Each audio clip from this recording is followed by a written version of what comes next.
Brigade Al-Qassam terus melakukan penyerangan kepada pasukan Israel yang memasuki wilayah Gaza.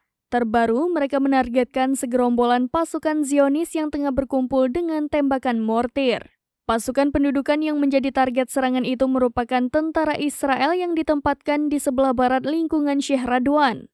Dari video yang dirilis Brigade Al-Qassam, terlihat sekelompok tentara Israel tampak tengah bersantai.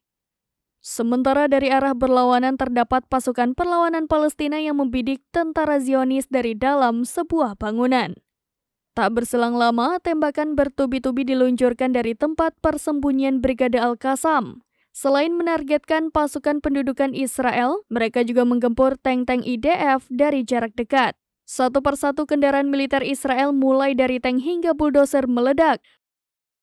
Selain Brigade Al-Qassam, Brigade Al-Quds dari sayap militer Jihad Islam Palestina juga mengaku membombardir belasan tank Israel di beberapa wilayah. Mulai dari area penyerangan di lingkungan Al-Zaitun, Tal Al-Hawa, Kem Al-Shati, Sheikh Radwan hingga area Jurh Al-Dik. Terbaru pada Rabu 22 November 2023, Brigade Al-Quds mengaku telah menargetkan pasukan teknik infanteri pendudukan di belakang tanggul, tepatnya di sebelah timur Al-Sanati di jalur Gaza dengan mortir.